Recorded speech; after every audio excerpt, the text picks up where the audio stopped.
Shalom, bien-aimés dans le Seigneur, nous vous saluons dans le nom précieux et glorieux de notre Seigneur Jésus. Nous sommes dans la joie de pouvoir réellement nous retrouver et pouvoir partager la parole du Seigneur. Que le Seigneur vous soit très favorable, que le Seigneur vous bénisse, que le Seigneur puisse vous accorder réellement toutes choses.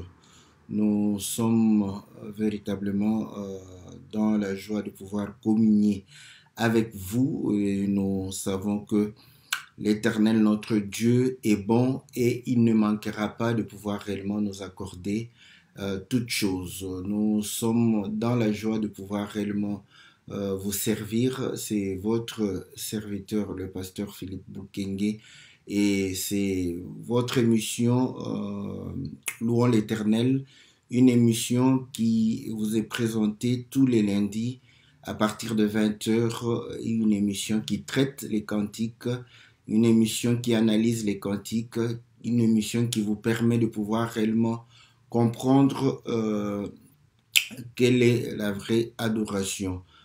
Que Dieu vous soit favorable, que Dieu vous bénisse. Nous saluons tous les bien-aimés qui sont en ligne. Nous saluons la sœur Maria, nous saluons la sœur Elodie, nous saluons le bien-aimé Gabin, le frère Lemoussi, la sœur Clarisse. Nous saluons le bien-aimé Lino, que le Seigneur vous soit favorable, le bien-aimé Philippe, Jean Didier, et nous saluons réellement le bien-aimé Jean-Marie, la sœur Cathy, la sœur Bia, la sœur Sylvie. Nous saluons la sœur Bibiche, nous saluons tous les bien-aimés qui sont fidèles à cette émission. Louons l'Éternel, une émission qui vient et qui vous parle du Seigneur au travers les cantiques. Nous sommes dans la joie parce que nous croyons que chaque fois que le Seigneur nous permet de pouvoir réellement partager un temps pareil, il ne cesse de pouvoir réellement bénir tout un chacun de nous. Il est fidèle à sa parole, lui qui a réellement promis que tous ceux qui vont pouvoir chercher la justice de Dieu et le royaume, le reste leur sera accordé par surcroît. Et nous prions afin que le Seigneur accomplisse cette parole dans la vie de tout un chacun, que chacun de nous puisse réellement recevoir tout ce dont il a besoin et chacun de nous puisse réellement être exaucé par rapport à ses requêtes, par rapport à sa prière, que Dieu puisse réellement t'exaucer et t'accorder afin que ta joie soit parfaite, afin que tu te rassures qu'il est vivant et qu'il agit en faveur de ceux qui s'attachent à lui et qui croient en lui. Et parce que nous croyons que sa parole est la vérité, voilà pourquoi tous ceux qui font de l'Éternel leur délice, le Seigneur ne manque jamais de pouvoir accomplir ce dont il désire. Nous sommes dans la joie et nous croyons que Dieu va accomplir sa parole. Voilà, bien-aimés dans le Seigneur, aujourd'hui nous allons parler des mages. Pourquoi? Parce que les cantiques parlent aussi des mages. Voilà pourquoi nous avons dit que nous allons parler des mages et de leur présent, de leur offrande et pouvoir réellement partager là-dessus. Et nous croyons que le Seigneur nous fera grâce afin que nous puissions saisir tout ce qui a été caché comme mystère dans ce qui s'est passé au moment où les mages se sont présentés devant le Seigneur Jésus. Et comme vous le savez, nous vous invitons toujours à pouvoir suivre le cantique et après quoi nous allons revenir dans notre studio virtuel pour pouvoir parler, n'est-ce pas, de la part du Seigneur. Nous rassurons les bien-aimés qui ne comprennent pas le lingala que nous allons résumer le cantique et avant de pouvoir expliquer le cantique, nous allons le résumer. Donc voilà, c'est notre frère Jimmy Tabadit qui nous a chanté, n'est-ce pas, les maîtres des esprits. Donc c'est le titre du cantique, c'est en lingala, donc le maître des esprits. Donc nous allons pouvoir chanter avec lui et après quoi nous allons revenir et pouvoir réellement partager la bonne nouvelle du Seigneur. Que le Seigneur vous soit favorable, que le Seigneur vous bénisse. Nous bénissons la sœur Sophie qui nous a rejoint Nous bénissons le bien-aimé Jean-Paul, le bien-aimé Dadi, Mauricio. Que le Seigneur vous soit très, très favorable. Donc, nous croyons que Dieu va pouvoir réellement vous être favorable et vous bénir afin que vous puissiez davantage le servir. Écoutons le cantique et après quoi nous allons revenir dans notre studio virtuel. Que Dieu vous bénisse.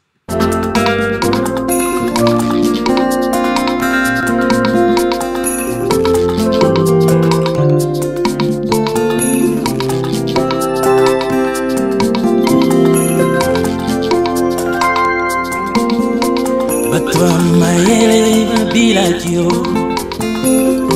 Onzoto na tongo Oloranga Batwa mayele babilakio Onzoto na tongo Oloranga Bamene akio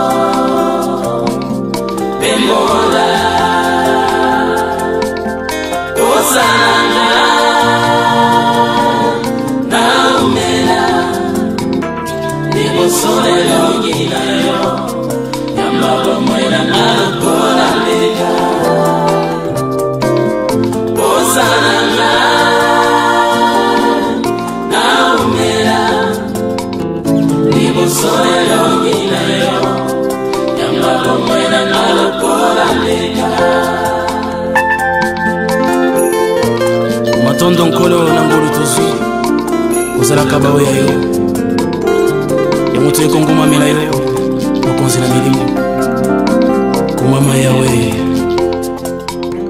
Yawe yawe Kumama yo Zamela milimo Tosopili tema liboso na yo Yawe yawe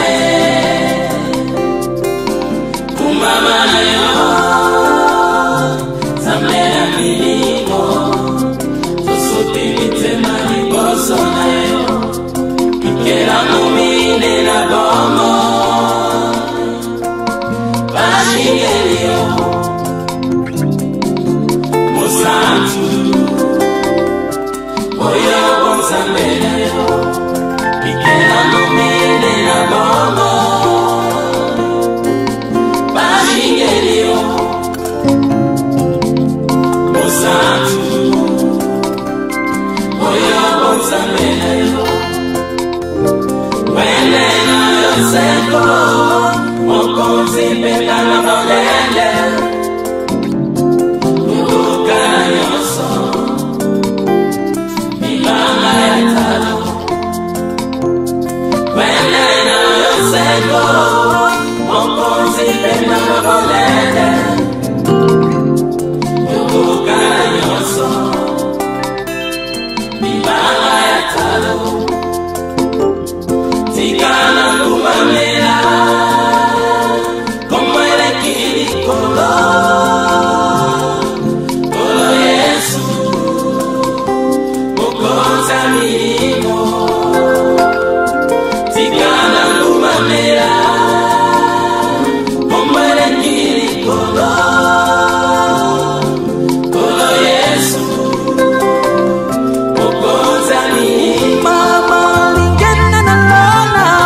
t'adorer. En de la haute naissance.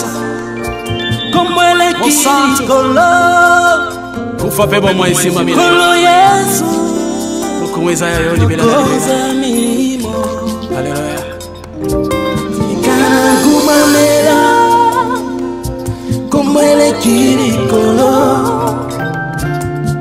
Kolo Yesu Mokonza milimo Tikana kumamela Kumwele kili kolo Kolo Yesu Mokonza milimo. Voilà, bien-aimés dans le Seigneur, nous revenons dans notre studio virtuel afin de pouvoir réellement partager, n'est-ce pas, ce moment, que Dieu puisse réellement vous bénir, que Dieu puisse vous accorder réellement toutes ses grâces. Donc, il chante, les mages ont suivi l'étoile du matin et ont présenté des offrandes, de l'or, de l'encens et de la myrrhe. J'aimerais demeurer au-devant de ta face comme un sacrifice. Sois loué et nous répandons devant toi nos cœurs. Les quatre êtres vivants t'entourent, le Saint, et ceci témoigne de ta divinité. Ton trône est éternel, Seigneur. Il est digne de tout, la pierre de l'angle, que je m'agenouille devant le nom qui est au-dessus de tous les noms, Maître des esprits, la Vierge d'Aaron, la gerbe de Joseph, que tous genoux fléchissent, n'est-ce pas, au ciel, sur la terre et sous la terre. Voilà le résumé du cantique de notre bien-aimé Jimmy, que le Seigneur le bénisse, n'est-ce pas, pour ce cantique qui nous permet de pouvoir réellement adorer Dieu. Voilà pourquoi nous bénissons le Seigneur. Que le Seigneur le bénisse davantage, que le Seigneur puisse lui accorder toutes choses dans le nom puissant et glorieux de notre Seigneur Jésus. Voilà, bien-aimés, nous allons lire les Écritures parce que nous croyons que voilà, l'histoire est dans la Bible. Nous lisons dans le livre de Matthieu chapitre 2. La Bible dit ceci au verset 1. Jésus était né à Bethléem, en Judée, au temps du roi Hérode. Des mages d'Orient arrivèrent à Jérusalem et dirent: où est le roi des Juifs qui vient de naître? Car nous avons vu son étoile en Orient et nous sommes venus l'adorer. À cette nouvelle, le roi Hérode fut troublé et tout Jérusalem avec lui.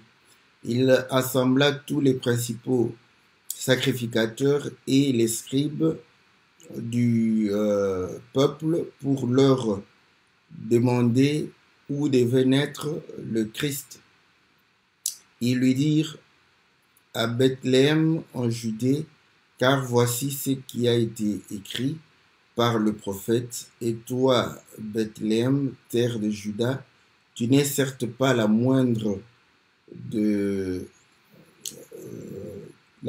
parmi les villes, les principales villes de Juda, car de toi sortira un prince qui fera paître Israël, mon peuple. Alors Hérode fit appeler en secret les mages et se fit préciser par eux l'époque de l'apparition de l'étoile.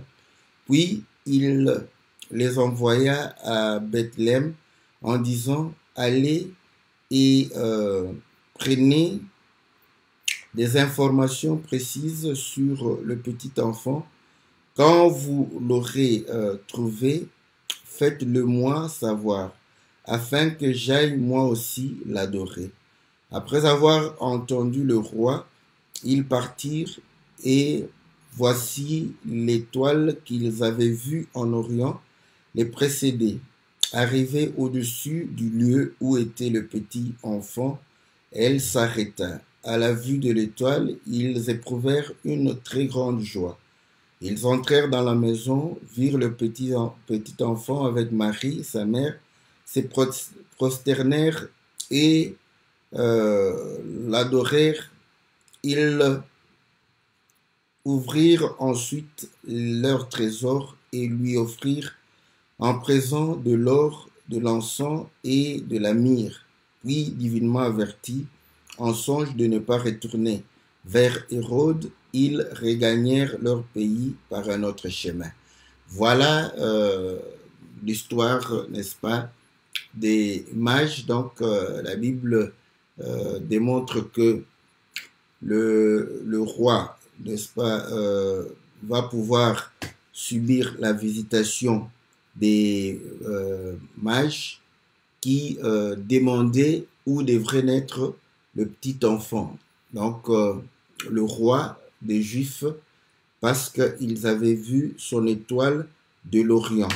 Voilà pourquoi nous comprenons que ils vont pouvoir aller, et le roi était surpris parce qu'il se disait que non, donc il y a un successeur pour lui, et il va demander aux scribes qu'est-ce qui a été prophétisé, prédit, et on va lire pour démontrer que c'est à Bethléem que naîtra réellement le prince, et de là, c'est lui qui va pouvoir paître réellement Israël.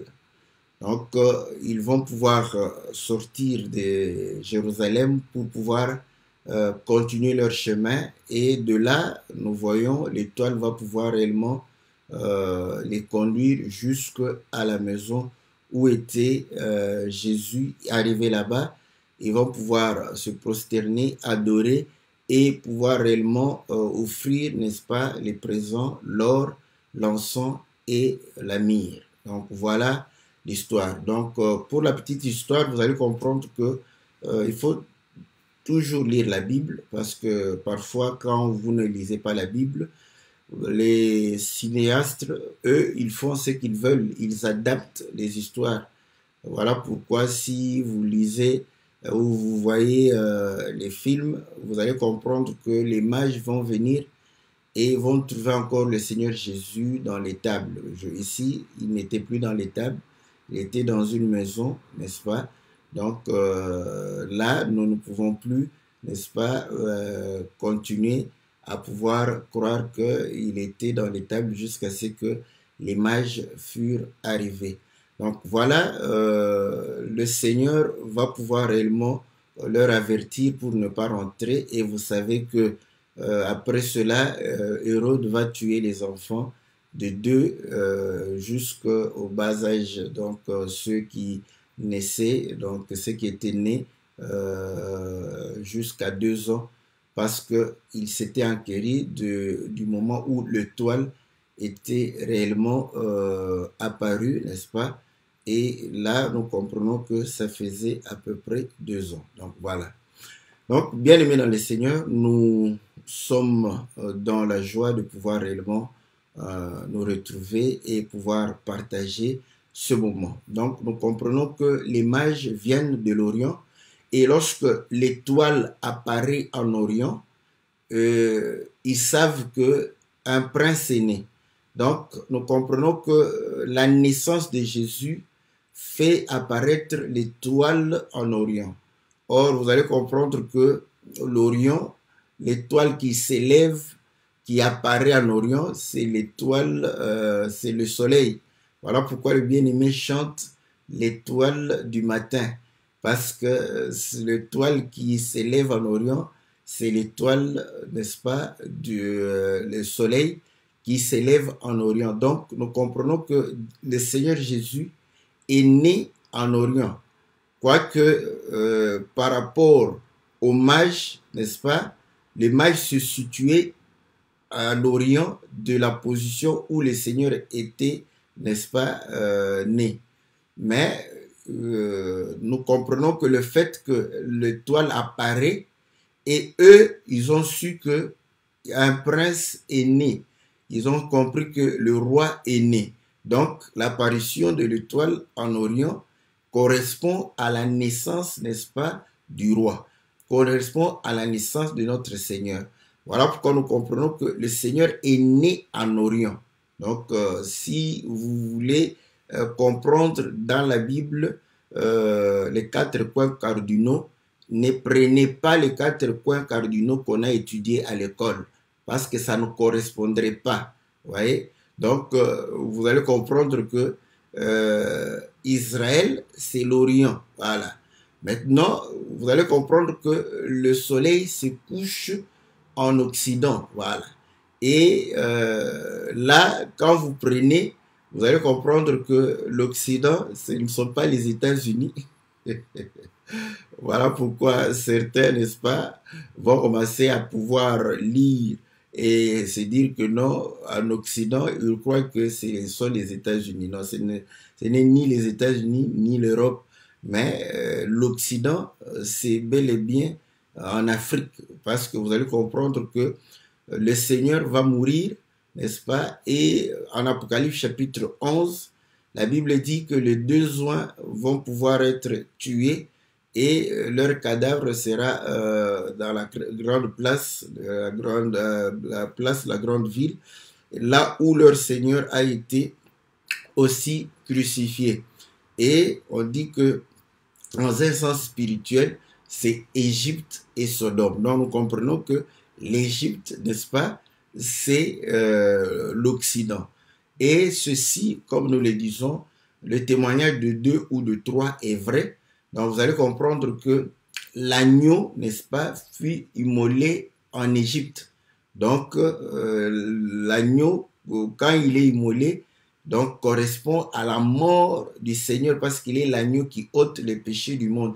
Donc quand il meurt, donc nous comprenons qu'il meurt en Égypte comme l'agneau fut immolé en Égypte. Pourquoi? Parce que c'est là où les enfants de Dieu, les enfants d'Israël, les enfants d'Abraham, les enfants, n'est-ce pas, de la promesse sont, n'est-ce pas, gardés. Et là, nous comprenons que c'est là où l'ennemi est en train de pouvoir dominer sur eux. Donc, il vient pour pouvoir donner sa vie afin que ceux qui sont réellement sous la domination de l'ennemi puissent recevoir la vie. Donc, il va donner la vie là où les brebis sont gardées, sont enfermées, afin de pouvoir leur donner la vie et qu'ils puissent leur permettre de pouvoir sortir. Donc, nous comprenons que l'agneau fut immolé en Égypte. Et deuxièmement, quand vous lisez dans Genèse chapitre 17, vous allez voir que Joseph va avoir un songe et il va pouvoir dire que voilà, j'ai vu le soleil, la lune et les étoiles. Et son père va lui dire, tu crois que moi et ta mère et tes frères, donc nous comprenons que c'est lui, c'est le soleil, la mère, la lune, les frères, ce sont les étoiles. Nous allons venir nous prosterner devant toi. Et lui, comme étant le soleil, il est né, n'est-ce pas, à Cana, et il va mourir en Égypte. Vous voyez, Dieu ne fait rien au hasard. Donc, il meurt en Égypte, il naît à Cana, donc le soleil naît, n'est-ce pas, apparaît à Cana et se couche, n'est-ce pas, en Occident, qui est l'Égypte. Donc, nous comprenons que ils viennent, n'est-ce pas, de l'Orient pour pouvoir venir adorer. Donc, c'est là où le Seigneur vient, n'est-ce pas, s'élève pour pouvoir réellement éclairer. Et nous comprenons que lorsqu'ils viennent, ils vont venir et poursuivre, n'est-ce pas, l'étoile. Et quand nous lisons dans Genèse chapitre 1, vous allez voir que l'étoile est pour présider, pour pouvoir gouverner, pour orienter. Or, l'étoile est une lumière. Voilà pourquoi nous comprenons qu'il marchait, n'est-ce pas, à la lumière de l'étoile jusqu'à arriver, n'est-ce pas, à Jérusalem. Mais comprenez, quand vous lisez, vous allez comprendre que en entrant à Jérusalem, ils ne vont plus voir l'étoile. Parce qu'ils estimaient que voilà, le roi devrait naître, n'est-ce pas, dans la capitale, Jérusalem. Certainement, c'est là où le roi régnait. Donc, il doit y avoir un autre roi qui naît à Jérusalem qui va pouvoir régner après. Ils arrivent là-bas, ils vont questionner, mais où est le roi qui est né, ils se sont dit, vous voyez, Dieu fait aussi les choses.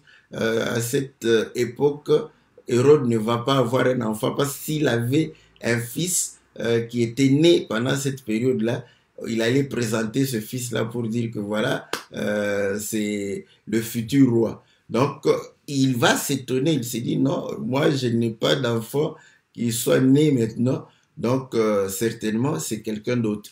Et c'est là où il va appeler, n'est-ce pas, les scribes, et eux vont pouvoir réellement lire pour pouvoir dire que voilà, c'est à Bethléem.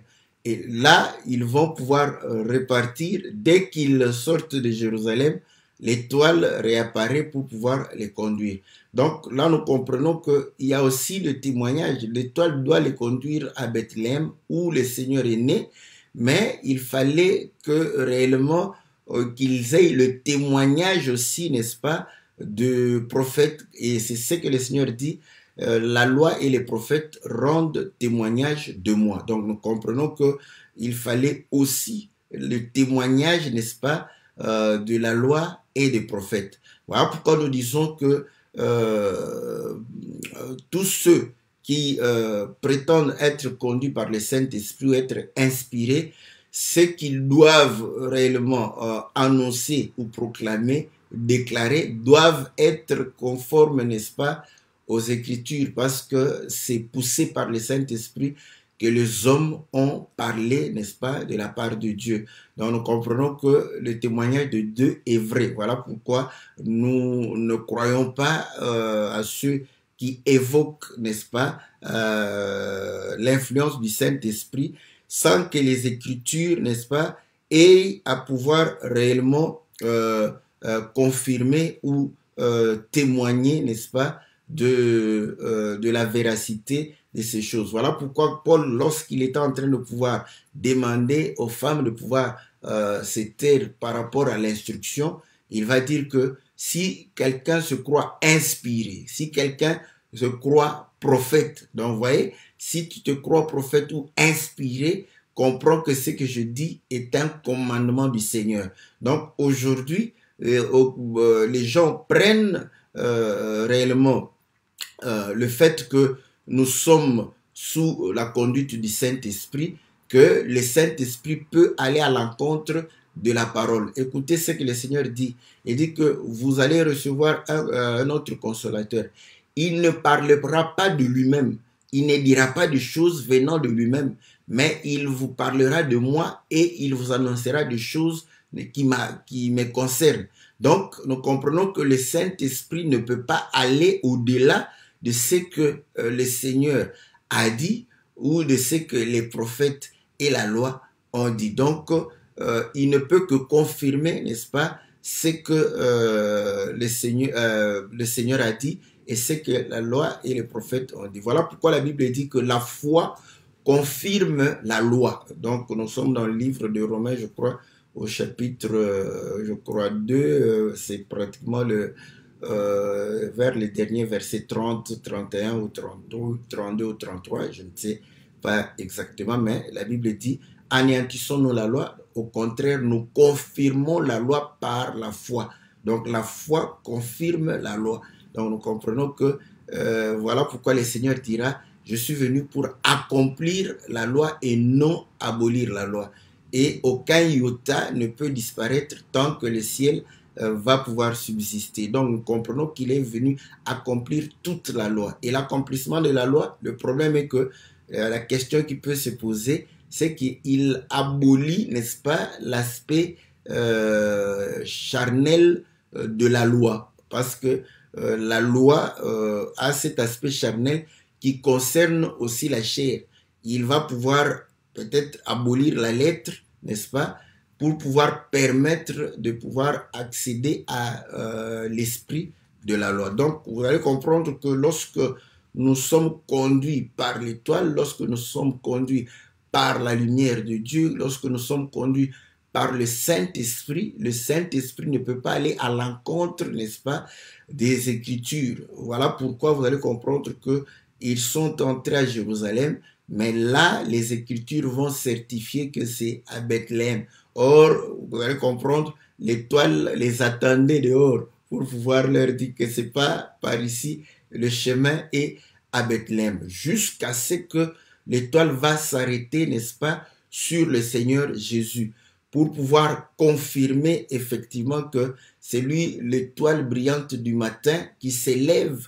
Voilà pourquoi lorsqu'il s'élève dans nos cœurs, nous devons pouvoir réellement avoir cette envie de pouvoir le chercher. La Bible dit que le vouloir et le faire viennent de l'Éternel.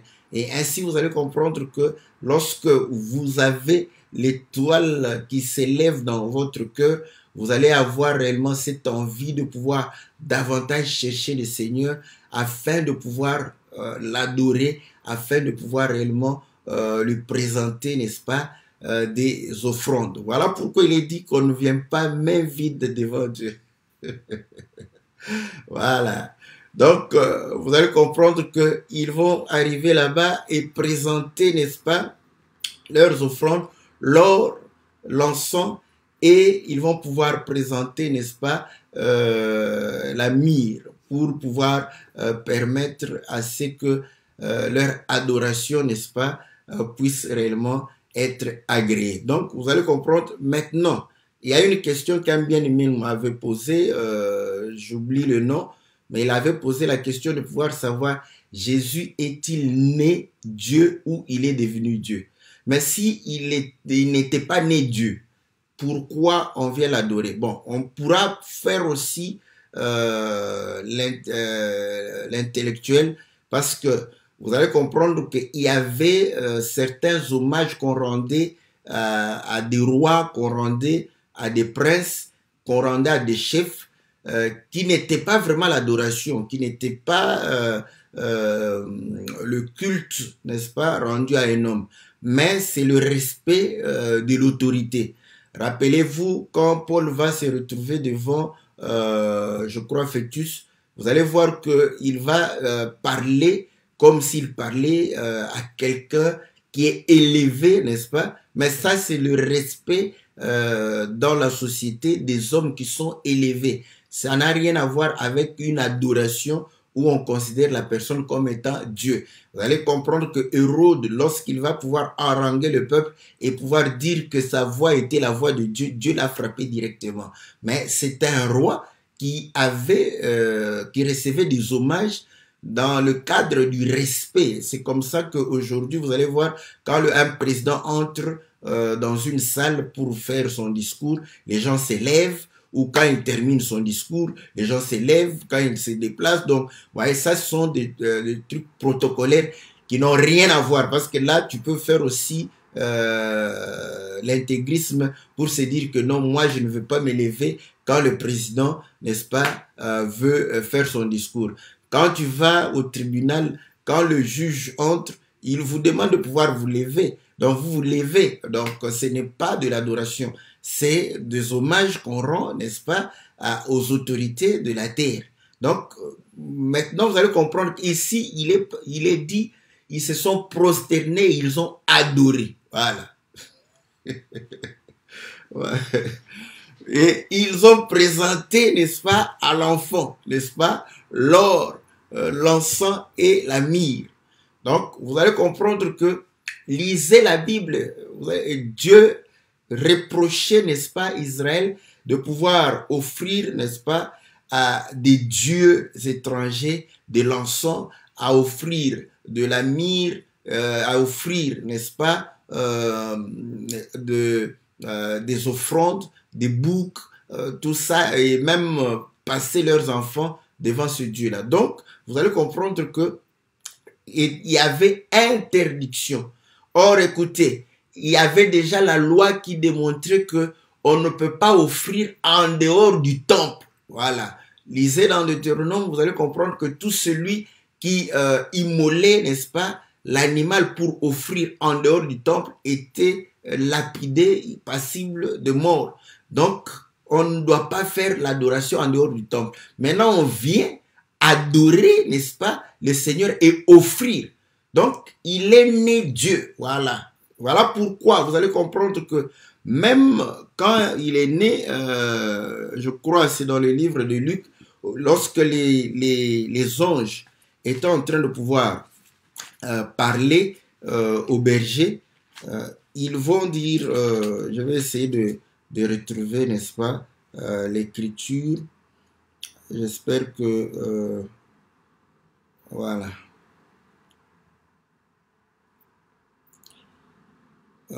Bon, j'espère que c'est ici. Si ce n'est pas ici, je dois encore retourner peut-être dans Matthieu, où il est dit que il va régner, n'est-ce pas? Il va prendre, n'est-ce pas, le trône de David, et son règne n'aura pas de fin. Donc déjà là, on comprend que il va régner, n'est-ce pas, à la place de David. Et il ne va pas transmettre parce que son règne n'aura pas, son règne est éternel. Il n'y a que le règne de Dieu qui est éternel. Je ne vois pas ici directement. Voilà, Marie. Bon.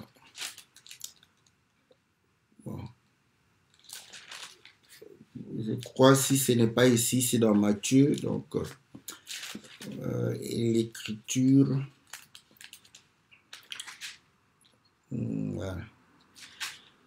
Je suis sûr que c'est dans le livre de Luc, parce que là, on dit que voilà, cet enfant, n'est-ce pas, va pouvoir régner, n'est-ce pas, sur David, sur le trône de David. Ah, ok, Luc chapitre 1, verset 33. Merci, bien-aimé les moussis, que Dieu te bénisse. Voilà. Donc, j'étais là-bas, j'étais au verset, au chapitre 2. Voilà pourquoi je n'ai pas vu. Voilà, la Bible dit ceci, au verset 30. L'ange lui dit, sois sans crainte Marie, car tu as trouvé grâce auprès de Dieu. Voici, tu deviendras enceinte, tu enfanteras un fils et tu l'appelleras du nom de Jésus. Il sera grand et sera appelé fils du Très-Haut, et le Seigneur Dieu lui donnera le trône de David son père. Il régnera sur la maison de Jacob éternellement et son règne n'aura pas de fin. Voilà. Bon, écoutez maintenant. Quand lui-même est venu, il n'a pas régné sur Israël naturel. Donc, de quelle maison il parlait? Voilà pourquoi, quand il était devant Pilate, il a dit que mon royaume n'est pas d'ici-bas. Donc, son royaume n'est pas d'ici-bas, son royaume est d'en haut. Donc, il va régner éternellement. Donc, il est Dieu. Il est né Dieu. Voilà. Dieu né Dieu.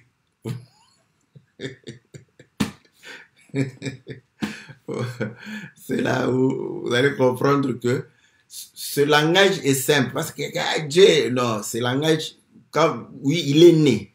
Hein, il est né.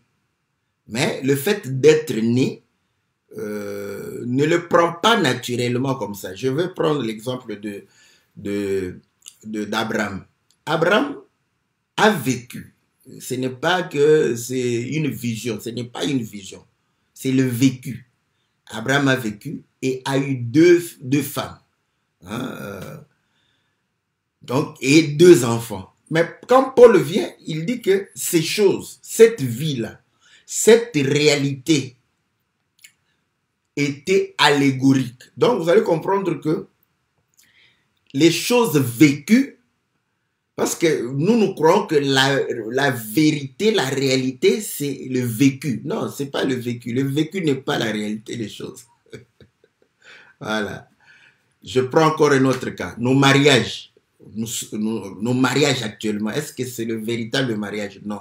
Vous voyez? Voilà pourquoi il y a des divorces, voilà pourquoi il y a des disputes, voilà pourquoi il y a des incompréhensions. Donc, il y a beaucoup de choses dans le mariage. Et pourtant, parfois, ce sont des mariages des chrétiens, des mariages qu'on a bénis, des mariages où on a dit que non, voilà, ce sont des mariages bénis devant le prêtre, devant le pasteur. Mais ce sont des mariages qui connaissent des problèmes. Voilà. Donc, parce que ce ne sont pas des véritables mariages, mais nous les vivons. Voilà pourquoi Paul dit que ce que je suis en train de vous dire, n'est-ce pas, est réellement un mystère. Mystère par rapport à quoi? Par rapport à Christ et à l'Église. Donc, nos mariages actuels, parce que là, c'est aussi une difficulté parmi nos frères, lorsque nous disons que, voilà, ils parlent de l'ombre, ils disent que non, nous sommes dans la réalité. Bon, il faut expliquer, ce sont des mots qu'on utilise. Voilà pourquoi parfois on fait des discussions. Paul nous a exhorté de ne pas faire des discussions des mots. Parce que quand toi tu dis réalité, donc moi je comprends autre chose. Parce que nous savons que le corps est en Christ. Christ est réellement la réalité de tout ce qui a été annoncé. Ça, c'est Christ. Voilà. Nous sommes en Christ, oui. Mais vous allez comprendre que Paul le dit que nous le voyons, mais nous le voyons comme dans un miroir. Donc, comme une image. Voilà. Donc, nous vivons, vous allez comprendre que nous voyons comme dans un miroir. Et la Bible dit que lorsque nous venons devant la parole, nous nous transformons, n'est-ce pas? Donc, notre transformation n'est que partielle. Voilà pourquoi c'est que nous sommes ici va pouvoir, n'est-ce pas, laisser place à ce qui est parfait. Nous portons encore la corruption et nous allons porter l'incorruptibilité. Voilà. Donc, ça, c'est l'image de ce que nous serons. Bon, les gens, je suis en train de parler pour me faire comprendre. Bon, si tu n'aimes pas image, je vais changer de terme parce que on dit image, parce que l'image, je sais que tu n'auras pas beaucoup à bouder, n'est-ce pas? Ce que nous sommes, ce n'est pas ce que nous serons exactement. Voilà pourquoi on dit que nous les verrons tel qu'il est.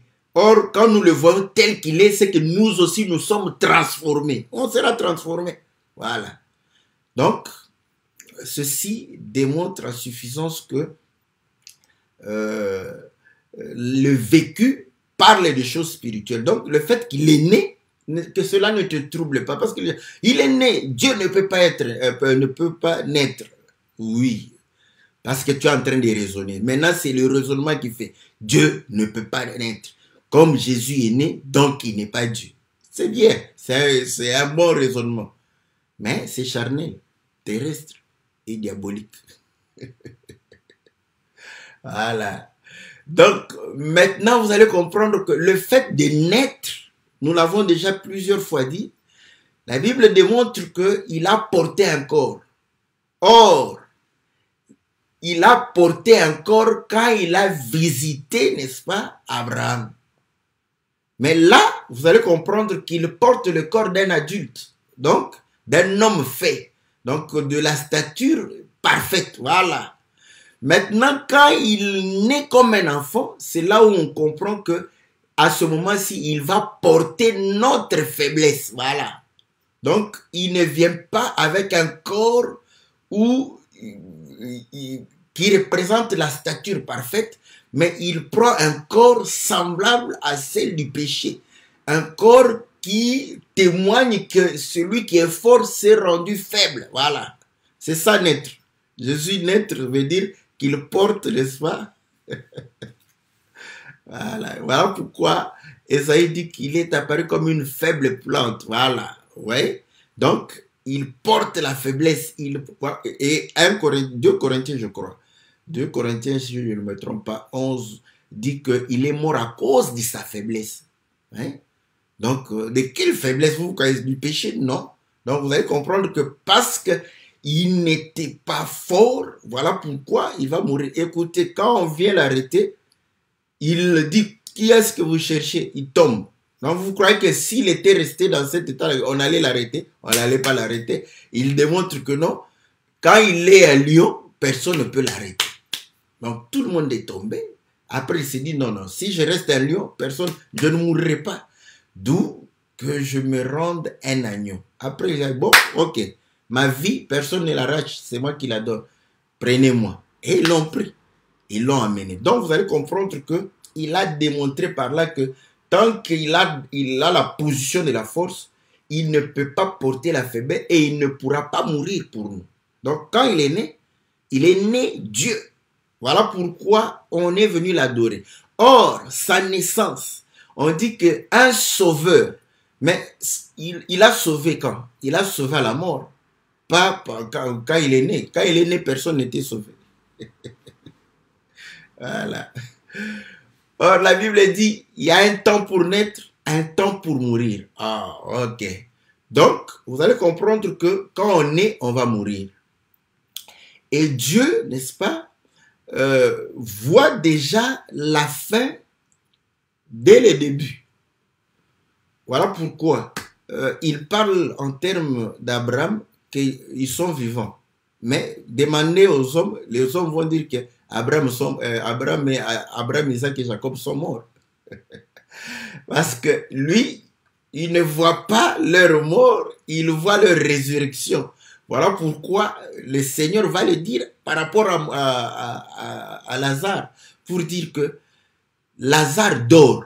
Pendant que les gens voient qu'il meurt, il voit qu'il... Et les autres ont dit que mais s'il dort, il va se réveiller. Parce que, ouais, donc quand quelqu'un dort, on sait qu'il va se réveiller. Voilà. Quand quelqu'un se réveille, est debout, voilà, on sait qu'il va mourir.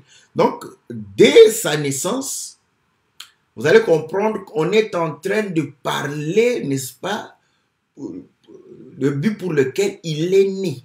Voilà. Ainsi, on va dire que, je sais pas qu'il y a une bonne nouvelle, un sauveur est né. Voilà. Donc, un sauveur est né, mais le sauveur va pouvoir sauver, n'est-ce pas, au travers sa vie. Quand il va pouvoir mourir, c'est alors que le salut sera accordé. Voilà. Donc, là, ils viennent. Voilà pourquoi ils présentent l'or. Parce que l'or, c'est la divinité. Et vous allez comprendre que le Seigneur dit que n'amassez pas les trésors d'en bas parce que la rouille et la teigne peuvent réellement détruire. Mais apparemment, l'or ne se détruit pas. Vous voyez, hein? Donc, ça ne se gâte pas. Voilà pourquoi l'or coûte cher. Ce n'est pas seulement parce que ça brille. Donc, c'est pratiquement, ça ne se détruit pas. Voilà. Donc, vous allez comprendre que voilà pourquoi le lieu très saint, l'arche, tout ce qui était là-bas, il n'y avait que de l'or. Voilà. Donc, nous comprenons que il démontre que le Seigneur est Dieu. Jésus est né Dieu. Voilà.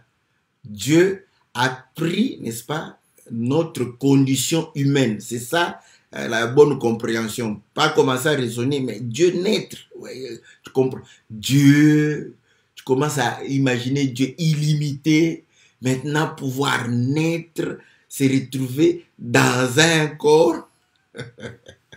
Là, tu vas commencer à pouvoir réellement raisonner et finalement, tu vas te dire, oh non, il n'est pas Dieu. Vous voyez comment la chair, comment le raisonnement humain est diabolique parce qu'il nous empêche de voir, n'est-ce pas, les choses qui sont cachées. Donc, nous comprenons que voilà pourquoi on l'adore, parce qu'il est Dieu.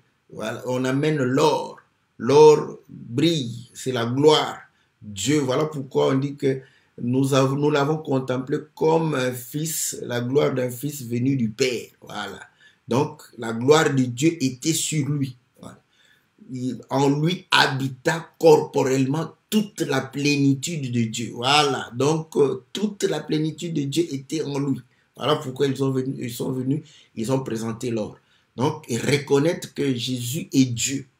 Donc, la vraie adoration, c'est ça. Donc, voilà pourquoi le Seigneur disait que Dieu attend les vrais adorateurs. Les vrais adorateurs reconnaissent que Jésus est Dieu. Quand tu ne reconnais pas que Jésus est Dieu, tu es un faux adorateur. Donc, parce que tu adores celui que tu ne connais pas. Voilà. Donc, nous voyons qu'ils amènent l'or et la Bible dit qu'ils ont amené l'encens. L'encens, n'est-ce pas, c'est bon, ceux qui sont passés par l'Église catholique, vous allez voir qu'ils mettent, ils ont un encensoir et lorsqu'ils mettent, n'est-ce pas, de l'encens, il y a la fumée qui sort et cette fumée sent bon, voilà, hein, n'est-ce pas? Donc voilà, vous allez comprendre que la fumée va sortir et la Bible démontre que l'encens, n'est-ce pas, et la prière. Nous pouvons lire, n'est-ce pas, l'écriture dans le livre de Psaume. Psaume 141.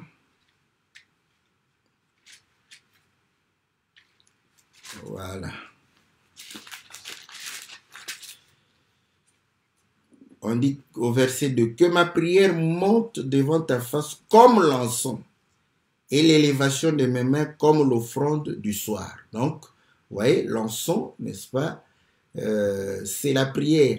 Voilà. C'est pourquoi en Apocalypse chapitre 8, vous allez voir que l'ange qui avait l'encensoir va présenter les prières et l'encens, n'est-ce pas, devant Dieu. Pourquoi? Parce que l'encens sent bon.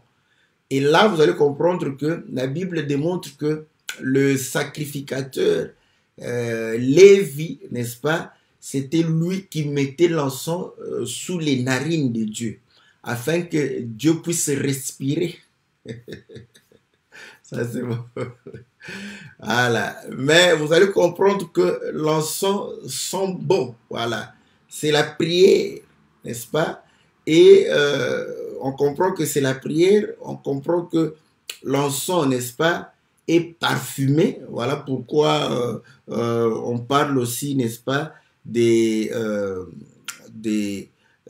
l'encens qui parfume les vêtements. Mais dans Lévitique 24, vous allez voir que les pains de proposition qui étaient sur la table de proposition, on mettait de l'encens. La Bible dit quoi? La Bible dit, on met de l'encens, n'est-ce pas, pour pouvoir réellement considérer ces pains comme étant des sacrifices consumés par le feu. Et pourtant, ces pains n'étaient pas consumés par le feu. Mais on met de l'encens, on peut lire l'écriture, n'est-ce pas, dans le livre de Lévitique, chapitre 24. Voilà, au verset 7. Au verset 6, tu les placeras en 2 rangées, 6 par rangée, sur la table d'or pure devant l'Éternel. Tu mettras de l'encens raffiné sur chaque rangée. Il sera sur le pain comme mémorial consumé par le feu devant l'Éternel. Voilà. Donc, ce pain est considéré comme étant consumé par le feu devant l'Éternel. Pourquoi? Parce que vous allez comprendre que les sacrifices les holocaustes étaient consumés par le feu et le Seigneur avait interdit à Israël d'utiliser la graisse. Donc, vous voyez, la graisse des animaux. Bon, si il y a trop de citadins parmi les frères et les sœurs, voilà pourquoi vous allez comprendre que parfois quand on parle de ces choses, parce que les enfants qui naissent ici, ils ne voient pas là où on abat une chèvre ou un mouton. Donc, mais vous allez voir qu'à l'intérieur, il y a de la graisse. La graisse était interdite au peuple de pouvoir en manger. Or, chez moi au Congo, je crois qu'en Afrique, si vous faites les brochettes, chez moi au Congo, là-bas, il y a des gens qui font des brochettes. Ils ne mettent pratiquement rien dans la viande là. Mais quand ils font des brochettes, même si ta femme te prépare des brochettes à la maison, tu risques de préférer les brochettes de ces gens-là. Et pourtant, ils ne mettent pas beaucoup d'ingrédients. Mais ta femme va mettre beaucoup d'ingrédients, va mettre beaucoup. Mais quand tu vas manger, tu vas te dire non, non, non, non. Mais ce que je mange dans la rue là-bas, malgré la poussière, malgré, n'est-ce pas, l'insalubrité, mais ça sent bon et ça goûte bon. Qu'est-ce qui fait goûter bon ces brochettes-là? C'est parce qu'ils mettent, quand vous prenez la brochette, vous allez voir très peu de viande, hein, vraiment de la viande, et plus de morceaux de graisse. Voilà.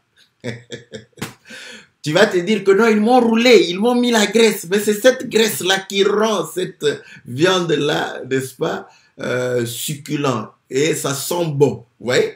Donc, vous allez voir que quand ils consumaient l'offrande, n'est-ce pas, par le feu, parce que la graisse c'était pour donner, n'est-ce pas, cette odeur. Voilà pourquoi, quand on offrait, c'est une offrande, n'est-ce pas, de bonne odeur. Voilà, c'est la graisse qui faisait que l'offrande soit de bonne odeur. Maintenant, l'encens a aussi cet objectif de pouvoir montrer. Mais quand vous voyez, quand nous sommes une offrande, la chair ne peut pas servir Dieu. Donc, au fait, le feu anéantit la chair pour faire quoi? Pour permettre à l'âme, n'est-ce pas, de pouvoir adorer Dieu. De la même manière, vous allez comprendre que l'encens, n'est-ce pas, parce que l'encens, c'est cette nuée-là. Voilà. Or, Dieu était dans la nuée. Voilà. Donc, vous allez comprendre que là, l'encens est en train de parler de la prière. L'encens est en train de pouvoir parler du sacrifice consumé par le feu. L'encens parle de la nuée parce qu'il y a une écriture, n'est-ce pas, qui démontre que l'encens est, c'est pourquoi je dis, dans la nature même, quand vous allez dans l'église catholique, allez-y là-bas, quand ils mettent l'encens là, vous allez voir la fumée là. Donc voilà, donc c'est la fumée. Or, vous allez comprendre que cette nuée là, ouais, Dieu était. Or, écoutez, la colonne de nuée était au-dessus. Vous savez que la colonne de nuée, c'est l'esprit qui conduit le peuple. Voilà. Donc, là, vous allez comprendre que la Bible est en train de pouvoir expliquer ce que Pierre va expliquer, n'est-ce pas? Parce que quand le Seigneur meurt, voilà, les gens qui ont toujours des problèmes de pouvoir comprendre que Jésus, mais il est Dieu, il est né. Nous avons expliqué, il va mourir. Dieu ne meurt pas. C'est bon. Donc là, vous allez comprendre que l'encens, n'est-ce pas, démontre ce qui vient après la destruction, n'est-ce pas, de la chair. Voilà. Vous comprenez? Donc, maintenant la myrrhe. La myrrhe, c'est la résine qui est utilisée, n'est-ce pas, pour les soins. Allez consulter Esther, n'est-ce pas, fera 6 mois pour se présenter devant le roi. Elle se soignait avec la myrrhe, voyez, pour qu'elle puisse se présenter devant le roi, n'est-ce pas, avec un corps parfait, voilà, comme la femme de Cantique des Cantiques, des pieds jusqu'à la tête. Donc le roi ne pouvait que, je suis sûr que lorsqu'Esther est arrivée, le roi a chanté Cantique des Cantiques. A commencé à dire que tes lèvres sont comme de la cramoisie, tes joues sont comme la moitié d'une grenade, tes yeux sont comme de colombes, ton cou est comme la tour de David, où les boucliers des héros sont pendus, tes seins sont comme des grappes, tes hanches sont comme l'œuvre, n'est-ce pas, d'un artiste. Donc, pourquoi? Parce qu'elle a été soignée avec la myrrhe. Vous voyez? Or, vous allez comprendre que la chair est faible. Voilà, le Seigneur dit que la chair est faible. Mais, on est en train de soigner la chair. Voilà, pour lutter contre la faiblesse. Or, la faiblesse de la chair amène à la mort. Et ainsi, vous allez comprendre que la myrrhe, c'est pour pouvoir embaumer. Voilà. Donc, embaumer de telle sorte que le corps ne puisse pas se détériorer. Voilà. Ainsi, vous allez comprendre que quand David disait que tu n'abandonneras pas ton oint, n'est-ce pas, dans les séjours de mort, et tu ne lui permettras pas qu'il connaisse la corruption, mais c'est grâce à la myrrhe. Voilà pourquoi ils embaumaient, pour que la chair ne puisse pas connaître la corruption. Donc nous comprenons que cela témoignait que le Seigneur va mourir. Et l'encens démontre que le Seigneur va ressusciter. Voilà, la myrrhe démontre qu'il va mourir. Parce que si vous protégez contre la mort. Il doit mourir afin de pouvoir permettre, n'est-ce pas, de lutter contre la corruption et qu'il puisse ressusciter d'entre les morts. Donc il est roi, il est né, il va mourir et il va ressusciter d'entre les morts. Voilà pourquoi vous allez comprendre que quand le Seigneur, parce que la Bible démontre que nous avons l'ouverture, l'entrée, n'est-ce pas? Donc, nous ne pouvons pas entrer dans les lieux très saints sans que le Seigneur n'ait entré dans. Ah, ça c'est bon, j'aime bien la parole comme ça. Voilà, je ne sais pas s'il y a une question. Voilà, donc, vous allez comprendre que donc, la Bible démontre clairement que en faisant ces offrandes-là, il témoignait qu'il est Dieu, il est réellement celui qui est né pour mourir et ressusciter d'entre les morts. Et ainsi, vous allez comprendre que sa prière, n'est-ce pas? Nous prions au nom de Jésus parce que la prière qui est exaucée, comme l'encens qui monte vers, c'est le Seigneur Jésus. Voilà. Donc, quand tu ne pries pas au nom du Seigneur Jésus, tu ne peux pas être exaucé. Voilà. Donc, c'est ça. Donc, nous comprenons que voilà comment les mages ont dû réellement faire cela.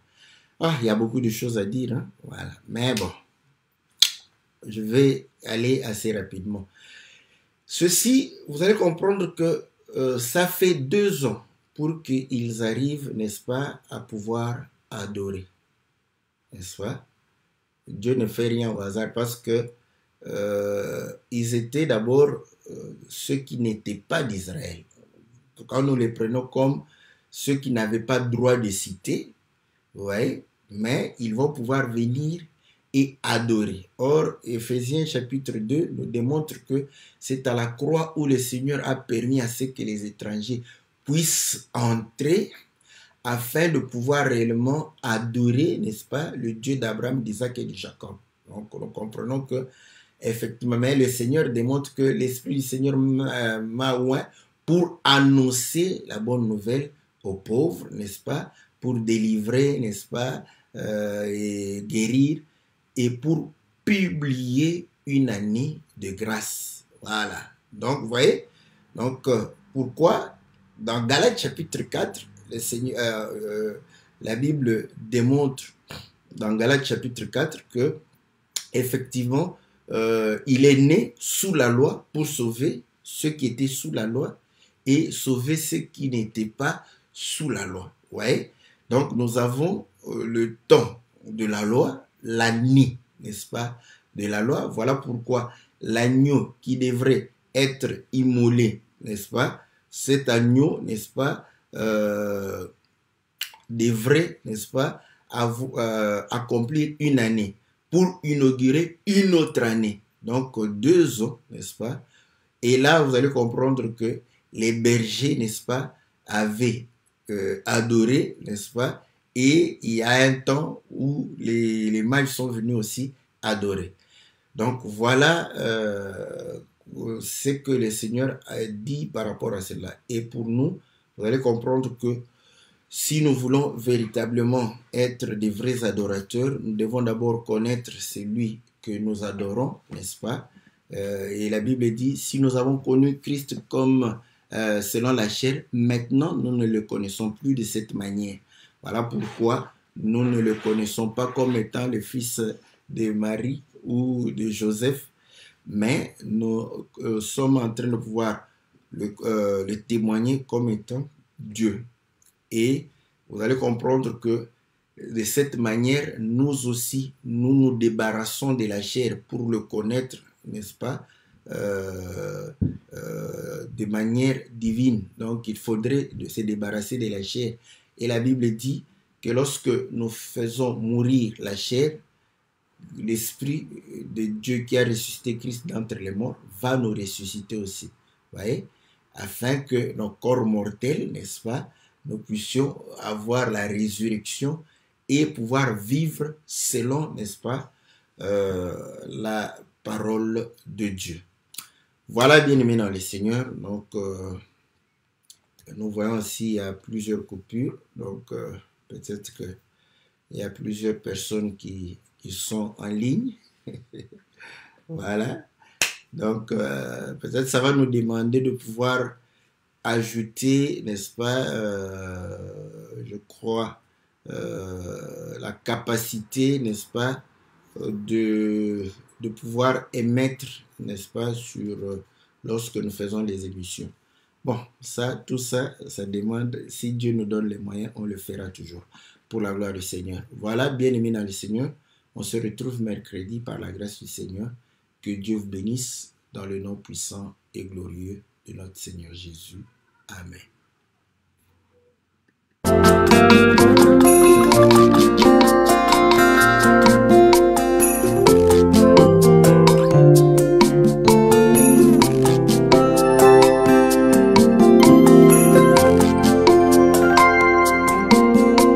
Batwa mayele babilakio Onzoto na tongo Oloranga Batwa mayele babilakio Onzoto na tongo Oloranga Bameme akio Malasi Naolo Bemola Bameme akio Malasi Naolo Bemola